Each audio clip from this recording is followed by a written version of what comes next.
The Rikers have been having trouble with the Kazinti. Data did not have mucus, and Dr. Girardi pukes up her Okinawan lunch. Then Dr. Girardi pukes up red velvet cake, and then she pukes up toothpaste or Tide Pods or something. I think maybe she pukes up the Tide Pods. I'm not really sure. But Oh, gosh. hey, everybody, and welcome to the Seventh Rule with Sir Rock Lofton. Hello, hello. My name is Ryan T. Husk, and today we are reviewing Picard Season 1, Episode 7, Nepenthe. And this one had so much stuff in it. How are you today, Sir Rock? I'm good.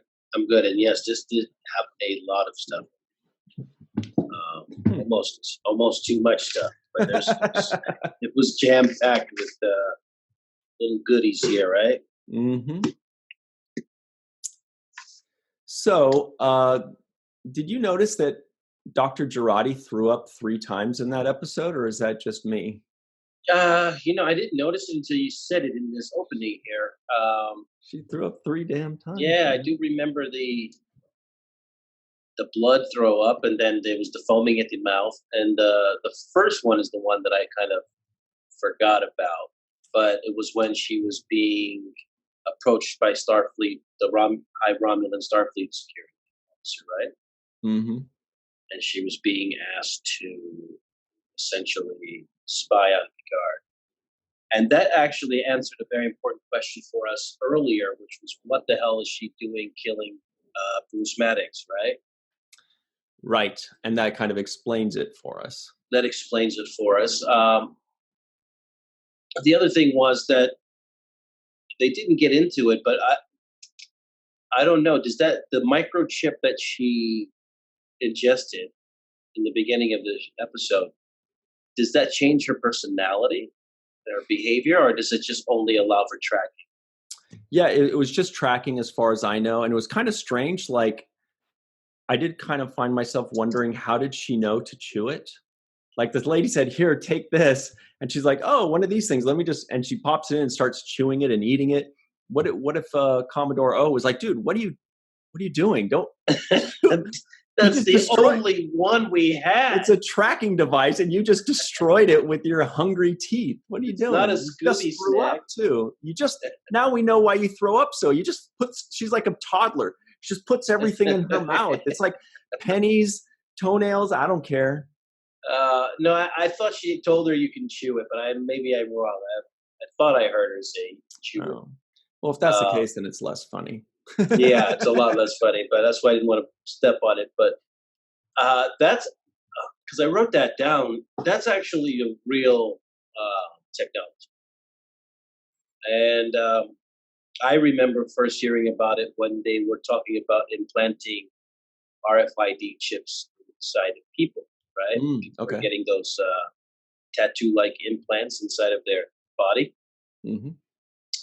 And when that kind of surfaced to the forefront of the news headlines, that's when I started to do research about this kind of technology and learned that there is a microchip that is the size of a grain of rice that is meant to be ingested. And in the exact same fashion, I don't think it's meant to be chewed, but it's meant to be ingested. And it reads your vital signs, your life signs, well, when it gets into your body. Really? Yeah. So this actually is based off of a rather kind of emerging technology. I forgot the name of the company that makes the chip, but it's one of the big. Right. I believe it's Parker Brothers. No, it's not. It's not Parker Brothers. I want to say Cisco or something, but one of those Cisco Systems, maybe. Yeah, or Hewlett Packard, but it's definitely a company that has made a tiny chip the size of a grain of rice meant to be ingested, right. And I'm sure that it can easily track you as well. How about instead of Hewlett Packard, we call it Hugh-let Picard? Because whatever. Hey, so those of you that are watching and not just listening, yeah, I know. You could see these cat-like creatures behind me. For those of you that are just listening in, I've got the Kazinti cat alien race from the animated series. That was mentioned in this episode when, which was just an amazing moment when Picard kind of admits that he's having trouble to Riker, and Riker goes, "Shields up!" Like the way we're all used. He used to always say that on Next Generation, so it's beautiful to hear him say, "Shields up!" Yeah. And he goes, "Shields up! Perimeter scans to max." And then Picard kind of gives him a look. He says, We've had a little trouble around here with the Kzinti, and the Kzinti are this race here that was introduced in the animated series. Also, our friend Don Crandall, he's a fan of the show and a friend of ours, and he told me last night that the Kzinti, the guy who wrote the episode with the Kzinti, it's like it's like the slaver weapon, I think, or something like that is the episode name. The writer, the person that wrote that one, actually has a series of books about the Kzinti race. So it was a race that he had already created in novels and stuff before that, and then Star Trek kind of adapted it by hiring him on to write this episode. Wow. How interesting is that? Yeah, that's like a corporate takeover of your alien race, your alien species. Mm-hmm. Yeah, I like that shields up analogy, and that was one of the special things that this episode had was the back and forth between number one and Picard, and the way that you can see how well they know each other, right? Yeah, I enjoy their friendship. I think Riker is one of the great friends, like the great buddies of Star Trek. Yeah, of all the moments, I mean, definitely for me, the Riker and Picard moments throughout this entire series so far were the best. I mean, just for me, as far as tugging at the heartstrings, because those of us that have watched 7 seasons of Next Generation, I'm a huge fan of Next Generation, and those two were a huge reason for that. And the moments they had, I mean, for me personally, the biggest moment, I knew it would be when I saw like the trailers for the season, was when they're sitting on the dock of the bay, Right. and Riker puts his hand on Picard's shoulder, and Picard grabs his hand. He kind of pats it and grabs his hand, and that just felt so real, even more than Picard and Riker. It felt like Patrick and Jonathan going like this, and squeezing his hand. And I just thought that was a beautiful moment. I have to agree with that. And, Jonathan Frakes has done so much for the franchise, not only what he's done on camera, but what he's done behind the camera, in directing, I'm sure, so many different series. Right. He may have the record for the most different shows directed by somebody. I'm sure he's in the running. And so just the fact that they had this long-term friendship and that they know each other so well, I like the moment where he tells him, "I'm going to take a stab at what's going on, and you don't have to say anything." And Picard, literally, his response is not to say anything, right? He just, he doesn't say anything. Mm-hmm. And then you see Riker just go into it, and he just nails every point by point. Like, my guess is this is going on, this is happening, and this is happening. And how am I doing so far? Yes, that was perfect. I loved it. Yeah. And I like that. It just showed how well he knows his buddy. And Picard's answer was, "Not bad for a pizza cook." Yeah, exactly. Yeah. Exactly. Speaking of pizza cook, what was the name of that pizza that they was the topping? I wrote it down. It was tomato basil, so it's like a margarita pizza. Yeah, and non-venomous bunny. Yeah, bunny knuckles or whatever that thing was. Bunny corn. Bunny corn sausage or something, right? Yeah, something like that.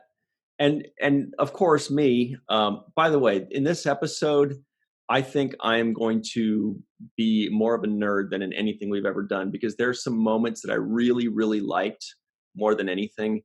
And there were some moments that my nerd meter was like, come on, guys.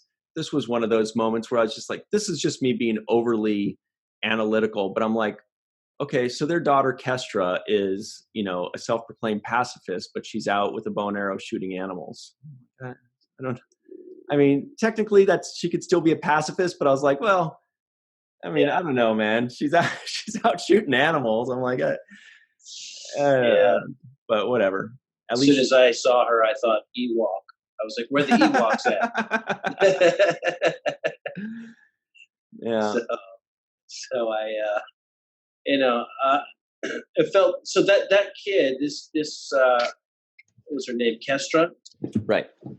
She's the daughter of Riker and Deanna Troi. Right. So 2 people with black hair gave birth to a girl with blonde hair. Okay. Which is another weird thing that I noticed. I was like, what? What's going on here, guys? Yeah, but so that's their daughter. And I just want to be clear. When we were ending Next Generation, was it something that was known that they were in a relationship together? No, but Deanna had a sister, if I remember correctly, and people, please, I haven't watched Next Generation in many, many, many years, so please correct me if I'm wrong or validate it in the comments below. But I believe Deanna had an older sister that died named Kestra. So they named their daughter after her sister that died. And she found out through an episode that her mom, Luoxana Troi, was keeping that secret from her, and Luoxana Troi was played by Majel Roddenberry. Anyway, so that's where the name Kestra comes from. Okay. But the relationship between Riker and Troi, was that something that had been explored before? Oh, yeah. Before Next Generation started, they had a relationship, and then they broke up. And then when Next Generation begins, they're kind of like, oh, hey, they're like exes coming back to work together. And they're like, oh, okay, well, see how this goes. And as time progresses, they do end up getting together. Yeah. Okay, so this is the natural, logical next step for them, right? Exactly. And it's funny because when they, what was the name of the planet they were on? Nepenthe? Nepenthe, yeah. Nepenthe. And so when I saw Nepenthe, the first thing I thought of was, no, I didn't think of Black Panther and Wakanda, but I actually thought of empathy. Okay. It looked like the word empathy written in a kind of weird way, right? So I was thinking, isn't Troi supposed to be this really empathetic character who? That's exactly, yeah, she's an empath. She's empathic, so yeah. Right. So I was like, oh, okay, that's like the clever way that they disguise. Yeah, she's like, Will, let's live there. I like that name. Yeah, sounds like empathy. So Will's like, okay, whatever, Deanna. Whatever. We're going to name her Kestra. So I did want to make a point, too, that Picard is doing extremely well, the writers are, in creating a serialized show that is also self-contained episodes. For example, it's totally serialized, right?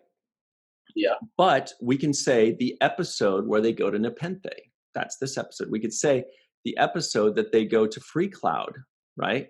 We can say the episode where they go down to the Romulan planet and get Baby Elrond, who is Elnor.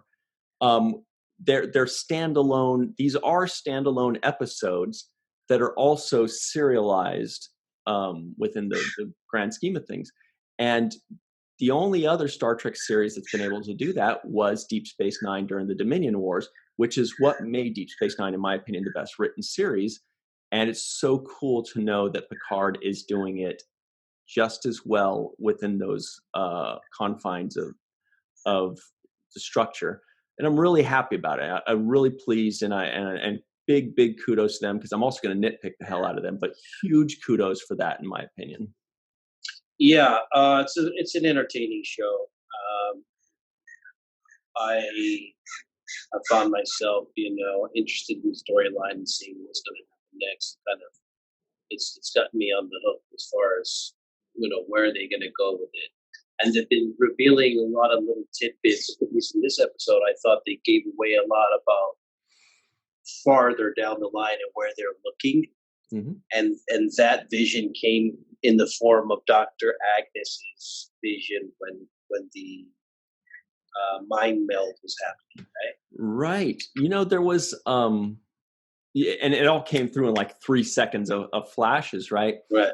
But somebody also posed this question. It may have been the same fellow, Don Crandall, that we mentioned earlier. He had a still frame of an asteroid hitting a planet, and he was guessing, what if that's Nepenthe? What if they're seeing an asteroid coming and destroying the planet where Troy and Riker are? I don't know. Could be. Yeah, I mean, there were some disturbing images when they flashed. Obviously, they're coming by quickly, but there was one where the lady's kind of like pulling her face away, Yeah. right? Like ripping her skin off, like, that's one of the aspects. I understand the difficulty of Soji's character. It's like, who do you trust? And one of the main themes of this episode is like, who does she trust? Mm-hmm. But I'm a little bit cautious about her not wanting to trust Picard because she really doesn't have that many options. Right. And he's made good on getting her out of her life and death situation. So I don't see why the distrust would be so. Well, because so far, every single person and thing that she thought she knew and trusted has been proven to be wrong. So for us, it's obvious. We're like, dude, he's an 80-year-old man. Relax. He's not trying to trick you, But to her, she's just like, every single thing I've ever known and trusted is a lie, and I don't know what to believe. By the way, before I forget, quick correction. It was Andre Koppman that mentioned the asteroid hitting the planet, our buddy Andre Koppman. Anyway. Okay. Andre. Andre, yeah. So yeah, there were just so many good, there was too much stuff. So that's why I wrote it all down, because I want to remember all of this. Yeah. There was the puking, Agnes puking all, like, just nonstop. She's just a puker, I guess. Now, see, when I first saw the puking stuff, not from the original where she's getting the mind meld, but after that, from the red velvet cake, right. When the red velvet cake puking was happening, I was actually thinking she's pregnant with Rios' kid, right? Wow, that'd be pretty crazy. I was like, okay, they hooked up, and now she's getting, like, I don't know what the time frame of, maybe a couple of weeks had gone by, and now she's getting like morning sicknesses and or whatever, or throwing up because her body's going through changes. So that was the first thing that went through my head. Right? And then there's so many things in this episode. There was another time where Rafi tells Dr. Agnes, "Don't worry, I'll take care of you." Yeah, Auntie Rafi. Don't worry, Auntie Rafi will take care of you. And she says something, "You bet it's cake." Yeah, and it was eventually. But there was another thing there where I was just like, she said, "Oh, don't worry, let Auntie Rafi hook you up." I'm like, hook you up, survive 400 years? This slang survive 400 years? I doubt it, but okay, I guess we'll go along with that. But yeah, that was cool. Rafi was. I wasn't sure what she was thinking about at that moment. I thought it looked like it had almost a sexual connotation at some point. Oh, really? I thought she was going to bring her back and give her some drugs. Be like, I got me too. That for you. Yeah, I'll take care. And she's like, oh, is it cake? She's like, yeah, it's cake. That's what I meant. Yeah, that's what it is. Yeah, that's the ticket. It's called wedding cake and it smells good. No, I did think of that. I thought, well, she's gonna smoke her out and get her high as shit. Yep. Right? But that wasn't the case. But there was so many things in this episode. Obviously, we had Marina Sirtis coming in for the first time, right? And we got to see her, which is, she's always a joy, and she has the ability to talk to Picard like he's like, her son or something, the way she scolds him, right? Yeah, and you know what? I had a problem with that scene because Picard kind of talks to Soji in a jerk manner, kind of a smart-ass manner, kind of a cold or callous manner. And that is just not consistent with his character in 7 years and four movies. And it's also not consistent with his character so far in this series. Yeah. He's not a jerk. He's not a smartass. He's not callous or cold. So when he said that line, my friend and I, we were watching it together, and we're just kind of like, what? That's not how Picard acts, not in any series we've seen. It just totally doesn't work. But then they did that to give Troy that moment of, telling him off or, teaching him a lesson or lecturing him, which is, it's cool to create that moment, but I wish they could have found a better way to do that because I didn't think that was consistent with his character personally. That's my qualm with it. Yeah, I can see what you mean by that. I mean, like you said, even if you're just going to judge it by just this series standard and not the Picard in the Next Generation, but just from this series, the amount of empathy that he showed, the amount of concern that he showed towards, her sister.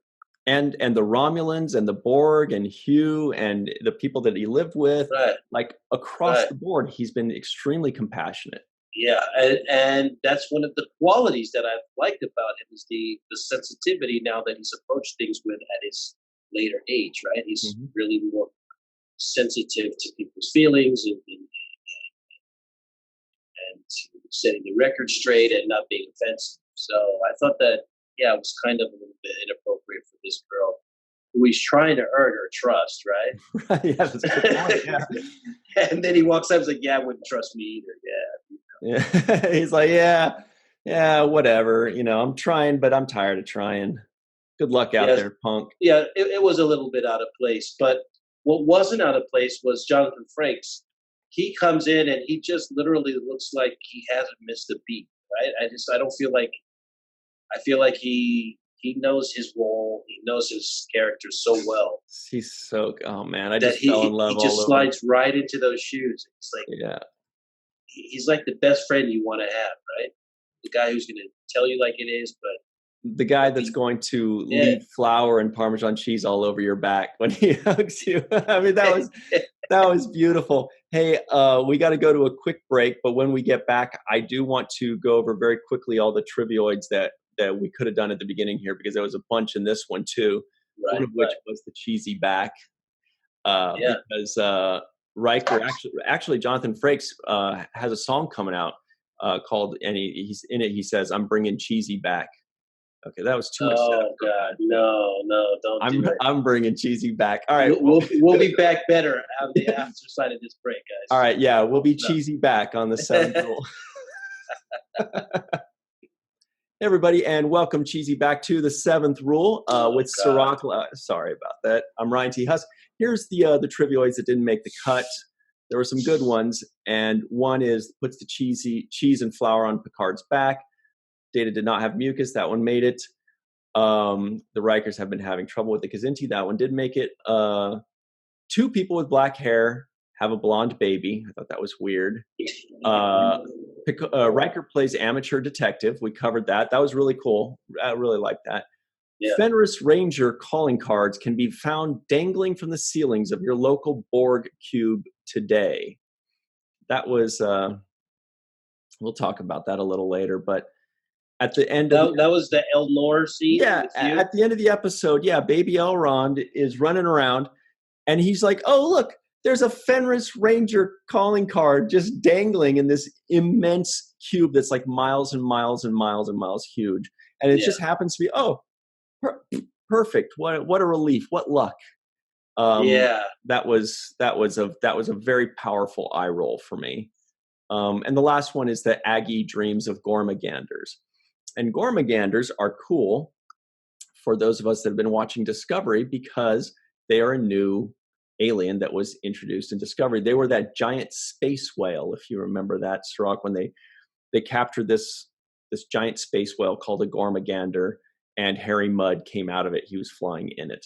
So that was a nice little Easter egg for disco fans.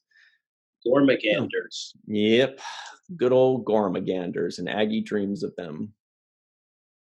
So moving forward, another piece of cool trivia was their first son, the Riker's first son, was Thad, no doubt referencing Thaddeus Riker.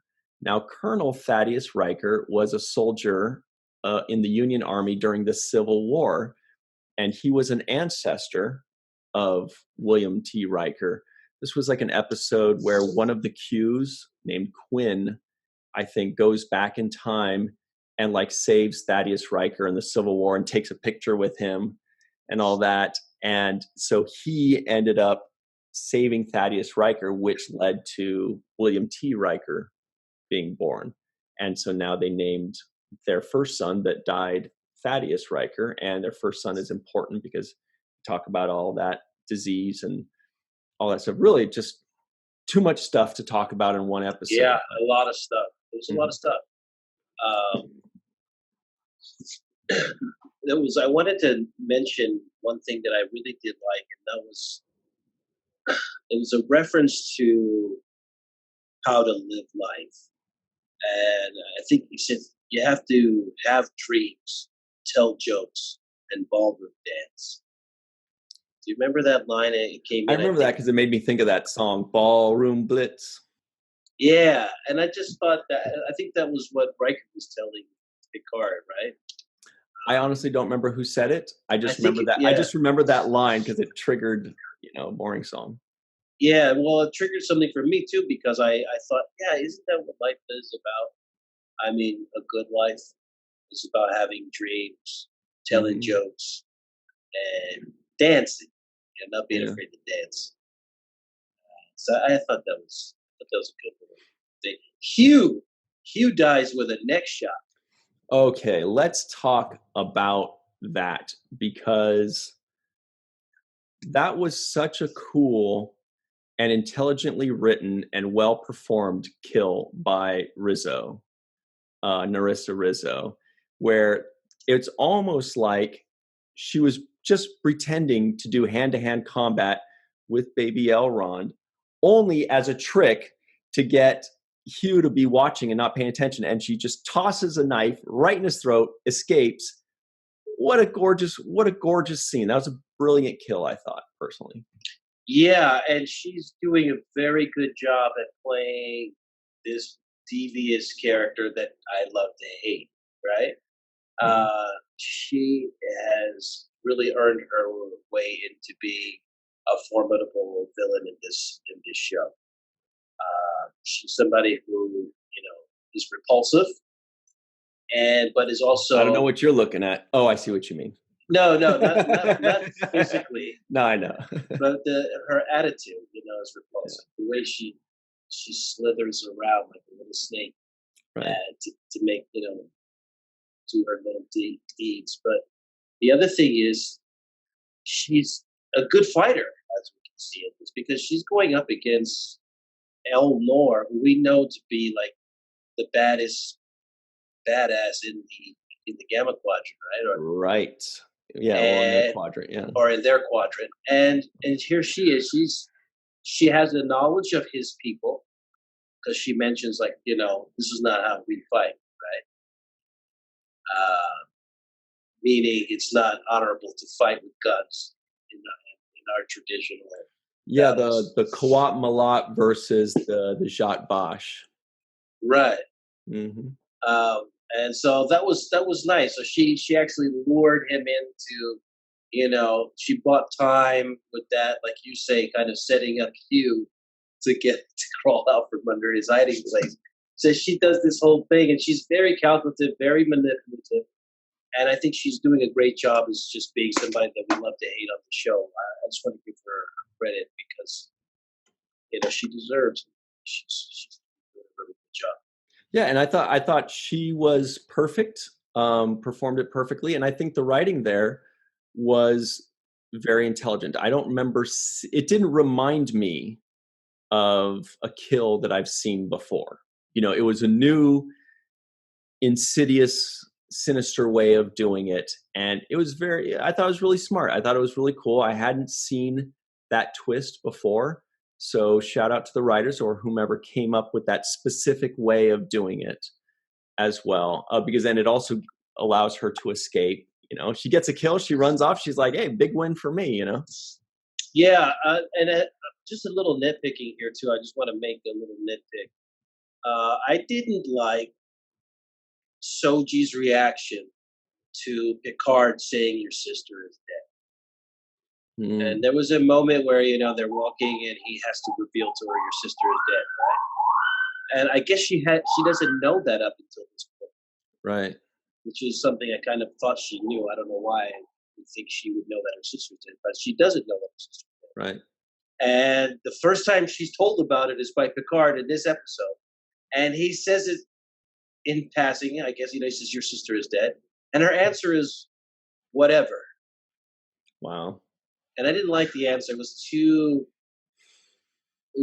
casual. It was too much of a throwaway. Yeah. It was too flippant. Whatever. And then she says, how do I know any of this is real? And, you know, she started to question all, you know, whatever has been happening to her. But I just didn't like the whatever. You know, I had a very similar nitpick, but not about her reaction. I actually mentioned it to the person I was watching with. And I was just like, why did Picard tell her right then?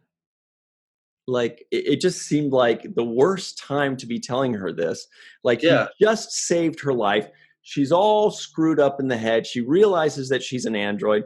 Like, her whole life is just turned upside down. He's trying to get her to trust him.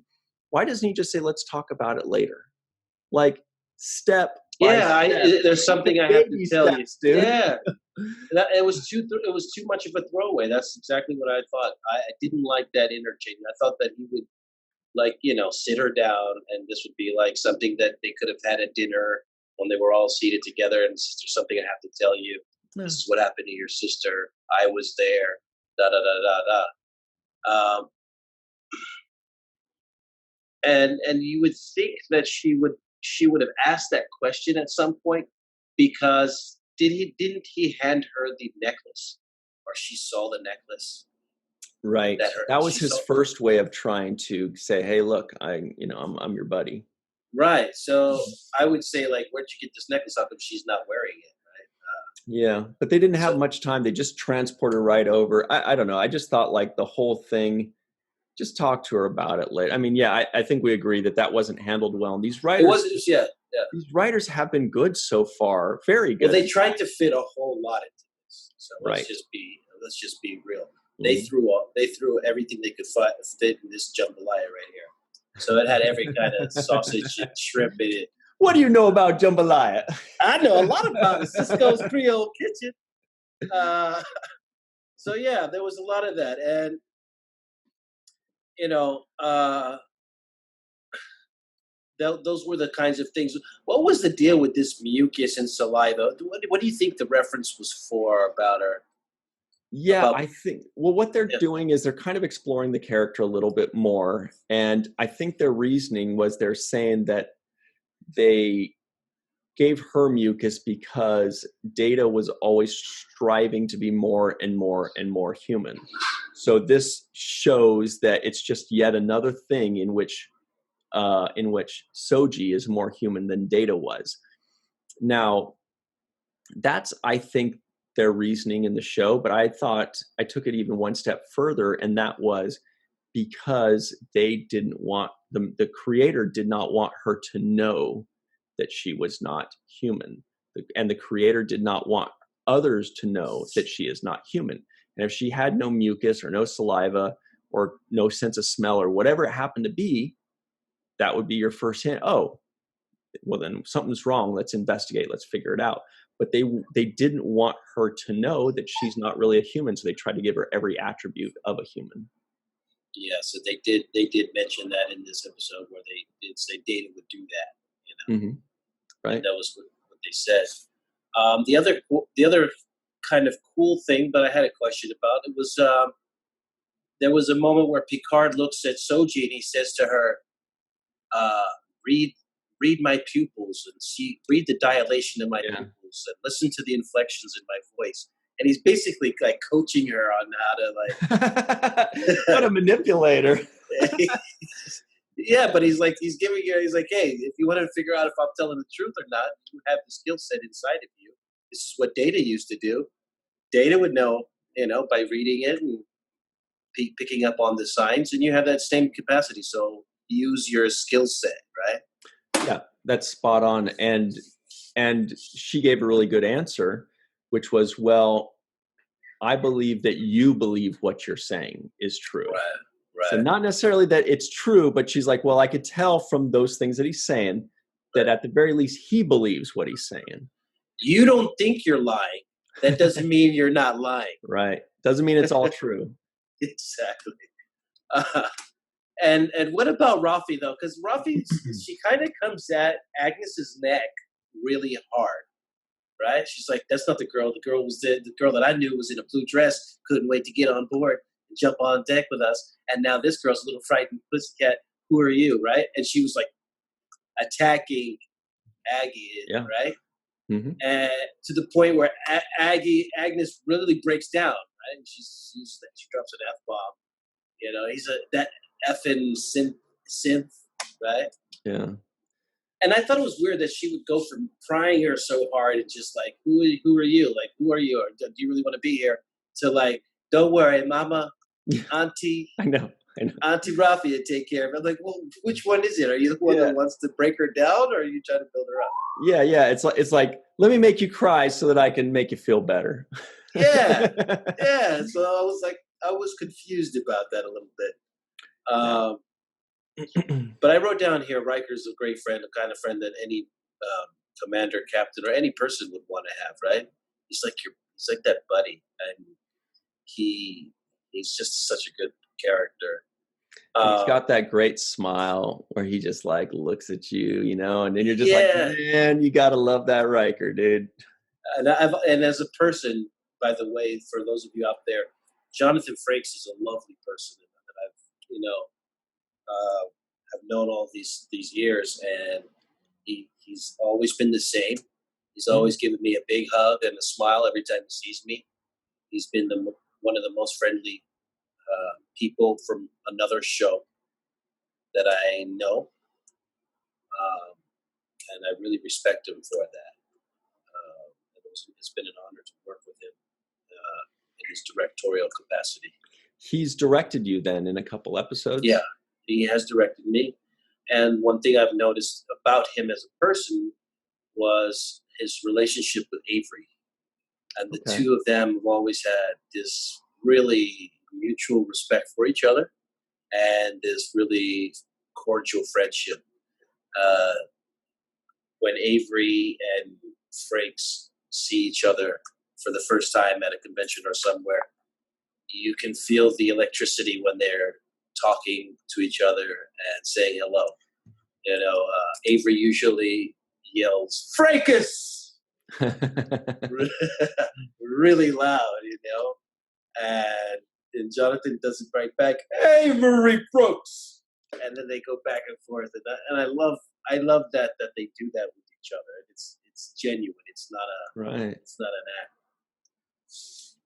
That's some great insight. Yeah, I've never met Jonathan unless it was in passing, but he's just always seemed like such a kind-hearted and almost, dare I say, jolly kind of person, He's exactly how you envision Riker to be, right? He's actually very much like that in his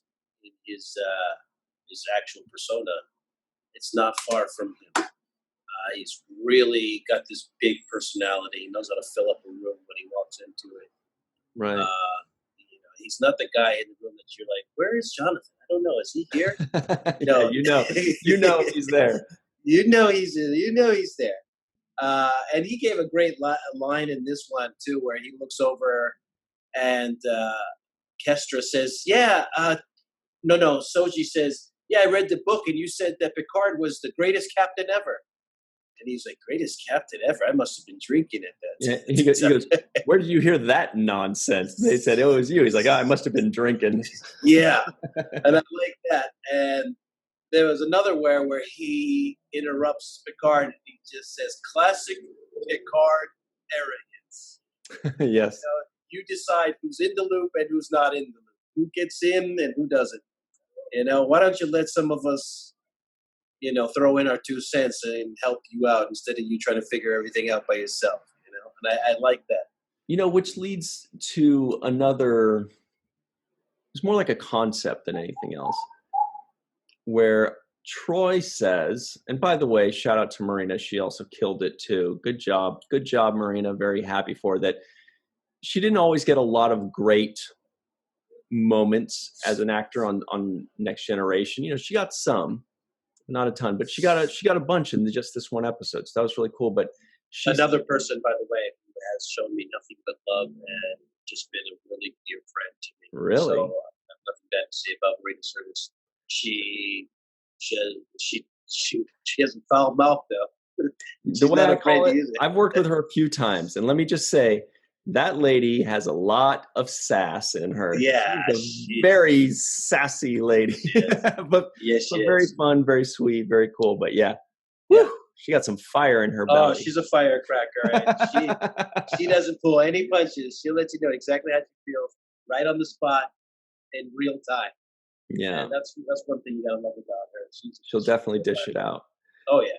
So actually, we got time real quick for in one production I was working on a few years ago. I don't remember what it was, but she started calling me Frenchie, right? Because she knew I'm French and she's British. And she said something. She was giving me sass, as she likes to do, and she's allowed to do. And I came back at her. I was like, I sense you're angry, like that to her, because she was like mad about something. So I said, I sense you're angry. And she's like, I'm going to hit you. And I just kind of, all right, this is above my pay here. I can't. Don't start that one. But anyway, so the line that she said was, pretend that our dinner table is the ready room of the Enterprise. And the ready room is where they would hold their meetings. They would come off the bridge, and the senior staff, some of the best moments in the history of Star Trek happened in that ready room, where they would say, here's the monster of the week, or here's the problem of the week. And then Picard would be like, suggestions, and they would kind of decide. It's like the writer's room. Right. So exactly. So it was really cool that she said, well, come to our dinner table and let's talk about it, Yeah. I also like, the moment that she had with Soji, and she was using her skills as a empathetic person to dissect her state of mind. And it was really soft and pleasant. She gave her the tomato to try and said, here, try this. And I think it was the first time she had actually eaten really naturally grown food, as opposed to, reprimand food. And she made a real attempt to get to be soft with her, but not try to convince her like, hey, I'll be your best friend. And, it was very natural and gradual, but also genuine. It was one of the good things that I like. She also had the task of saying some of the most difficult lines in this episode. Yes, you're right. Thank you for bringing that. We were talking about that off the air, but let's talk about that. One of the lines was the active positronics matrix or something. And I was just thinking to myself, I know when she saw the script, we saw active positron matrix fluctuation. Damn it. She's like, they give me this to say, She's like, I came back for these lines. Yeah. What am I, LeVar? LeVar used to always get those lines, and now she's stuck with them. Yeah, I'm sure she had something to say about those lines, and it's a mouthful for especially when you haven't been on the bicycle for a while, right? And you haven't been getting these lines out. It's been I don't know how long since Next Generation was on the air. 25 years at least, I think, somewhere in that range, right? 25, 26, yeah. Since they last, were on in production. But So I'm sure that it's not easy for her to get these really difficult things to say out of her mouth. You got to wrap your head around it first and kind of try to understand it. Yeah, and to be able to not just memorize those lines, but you're right, to wrap your head around it so you know what you're saying so that you deliver it not as though you're just saying lines that you memorize, but actually delivering it as if you know what these lines mean. And yeah, I thought the same thing. I was like, she had something to say about it. And it may have taken a few takes, which is okay. It's understandable. It would take us all a few takes to say something. I wanted to ask you, what's the answer to how is your crew? That's my trivia question for this episode. How is your crew? It was a question that was posited by Frakes. Yeah, and I don't remember the answer. The answer from Picard was decidedly motley. Right. Right. That's good. The motley crew. Yeah, decidedly motley. Oh, that's hot. That's right. I forgot about that. And he was just basically saying, I don't know what I'm going to do with these guys. I got Rios the drunk. I got Rafi smoking it out. She's going batshit crazy on me. I've got this doctor. I got a puker doctor. And I got this guy who swore his allegiance to me with a sword, I know he's like, this is not the same group that I use. Right. This is not you guys. He's not even the same. He's like, he can't even hold it together because he's just an old guy with Ironic syndrome setting in. And he's just like, man, what am I going to do? Yeah. And that was even more evident when Soji pushed him as she walked past him. She made it really like obvious, like, I could break you in half. You're really like, I could walk right through you. You're not an obstacle for me. And just alerting us even more to like the level of fragility that he is in right now, right? He's not the same, he's not going to put up a fight with this girl, right? She can easily break it. Close. Yeah, you're not right. even close.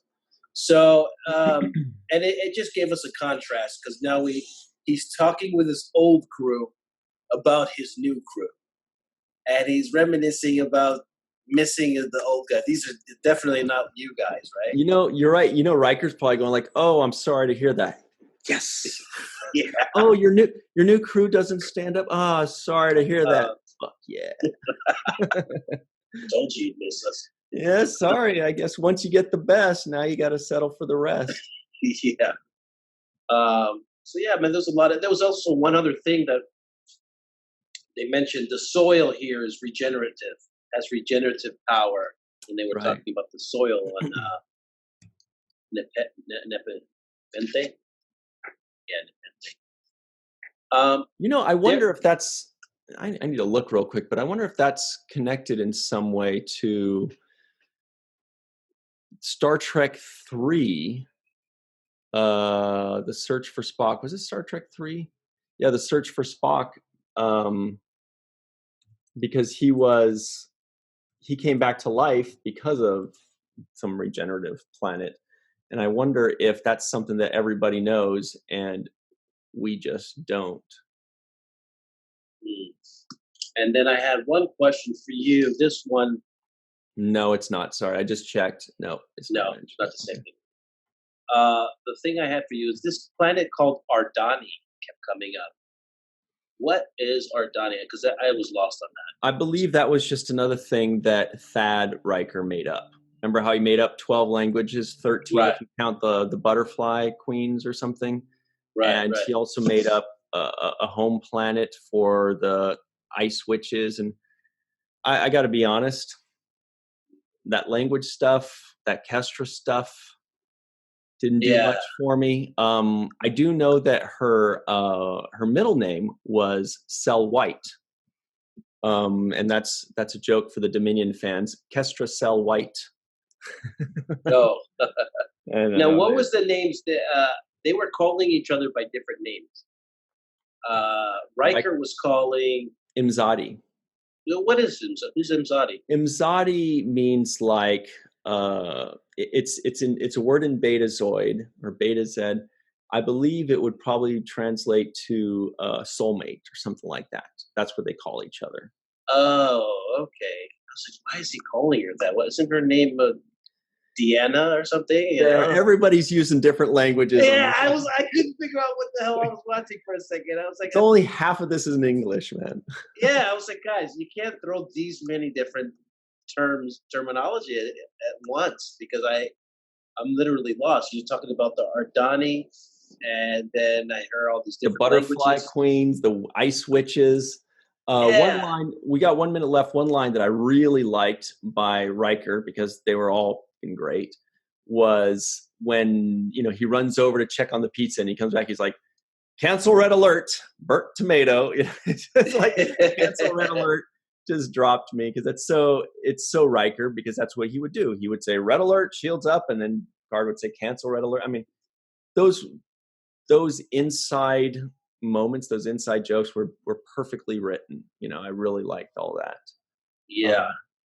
While you think of a final thought, let me very quickly give a shout out to our associate producers, Immo Radka, Rex Wood, Dennis Koch, Homer Frizzell, Eve England, Kat R. King, Yvette Blackmon, and Marie Segal. Very cool people. They keep us running. They do a lot of stuff for us. Some of them are on the cruise. Some of them are up in like Alaska and Wales. They're all over the place. Any final thoughts on today? Well, I have to join you on that. Thanks to everybody who's supporting us. We couldn't do it without them. And, we really appreciate their love and support. But my final thoughts were on Rios' character. Right. I like the way he feels comfortable in that ship. There was a moment where he was going down to the medical bay, and he had to go down the steps, and he literally rode the rails of the steps and slid down. I like the way he did that. It just let me know that's his ship. He's comfortable. He's been down those steps 1,000 times. He did what I would do on my own, in my own domain. Right? You're right. I like that little level of comfort. It let me know that, okay. You're right. And that's what these guys have been doing so well, is the attention to detail. The tiny throwbacks, the names, the details, little thing like that. Just exactly. It tells you an entire story just in one motion. Just in one motion. Yeah. Just lets me know he's comfortable. This is his ship, And there was another moment too where he begins to be really suspicious of Rafi. Right. And we didn't really talk, buddies. Even though they're buddies, but I thought that was interesting because he actually has more trust in the girl he just slept with yesterday than the girl I know. Scandalous, dude. This guy is a scandal, man. I was like, you just met her and slept with her yesterday, and now you're like... He's like, yeah, well, she never slept with me, so... Rafi's known you your whole life, and you're like looking at her sideways like, yeah, okay. I bet you're going to set me up. And I just thought, I like it because it just adds that extra little level of tension inside the set. We are going a little bit over time here, but it does bring up another thing I wanted to mention, which was that sometimes I get a little concerned when this is a Picard show and it's about Picard, but the storyline is actually really more about Soji. And back on La Sirena, the ship, you have 3 characters that are none of those. They're not familiar characters. They're not Picard. They're not even what the story is about Soji. They're about 3 new characters that came out of nowhere that were introduced just a few episodes ago. And I think it works fantastically. I think it's totally fine. I was a little concerned, but it's great. It's still very interesting. It's only just 3 actors on a ship, and they're holding it together. It's perfect. The writing's working. The actors are working. I'm very happy with that, and I did want to mention that. And also this theme song, once again, just continues to grow on me. The more I hear it, the better I like it. Their opening credits songs is probably one of the best. It's one of the best Star Trek theme songs. Beautiful. It's a beautiful. Here's my thinking. Quick spoiler, but I think at the end of season 3, Captain Picard is going to sacrifice himself and is going to die. There's going to be an ultimate sacrifice with Picard and or other characters. And a few years from now, and for the rest of our lives, when we hear that song, it's going to trigger some very powerful emotions in us, because that song was written not to be exciting. It was written to kind of connect us with a certain emotion that is going to come, even if we don't, it doesn't necessarily fit with what we're seeing now, but I have a feeling in a few years, we're going to hear that, and it's going to remind us of Captain Picard's journey and his death, or whatever it is. Gorgeous. That's all I got. Yeah. That's all I got. Yeah. So that's it. We got to run. There's still there's so much. There was so much in this episode, but yeah, we can always get back. I mean, there was so many things. Obviously, we didn't even really cover Narrow. I was going to say Narrow, aka Narek. Now, if you'll notice at the very end, the tracking device stopped working. Whether it's because Agnes puked out the Tide Pod that she ate, or the neural drug that she put in herself to try to kill herself, maybe that destroyed it. But either way, yeah. Yeah, and we know that he's on his way to that red planet, the double red moon place, right? Mm-hmm. They're all going to meet up. We're headed for a showdown. Yes. So definitely they're keeping us on the hook. They're doing a really good job this first season. Probably one of the best first seasons of a Star Trek series. I would say, yeah. You're right. I would say it is the best first season of any Star Trek series. I think. The best first 7 episodes so far, if you want to go first season. So they've got a lot of people beat with this one, and they're doing a good job. So I hope to keep it up and keep us interested. Mm-hmm. I don't know what's going to happen with Elron. If he's, I don't know what's going to happen with him. If he's going to rejoin them, or they're going to keep him on his own thing. But I'm looking forward to seeing what happens. It's definitely got me on the hook, and they're checking all the boxes by playing the music, by bringing back old cast members, by tying in Borg storyline, Romulus storyline. They're just checking off box after box, and they can keep it up, keep it going, because I'm really enjoying it. By the way, Elron's last name is Hubbard. Yes, L. Ron Hubbard. Thank you for that one. Okay, on that note, we'll see you guys when we go overtime. Sorry, that just doesn't. Obviously we've gone over, so let's cut it now. All right. But great stuff. Thanks for joining us, everybody. Sirach, as always, thank you. Thanks to our associate producers and Russ Hasledge for the coolest guy in the history of humanity, Mr. Aaron Eisenberg. Always remember the 7th rule.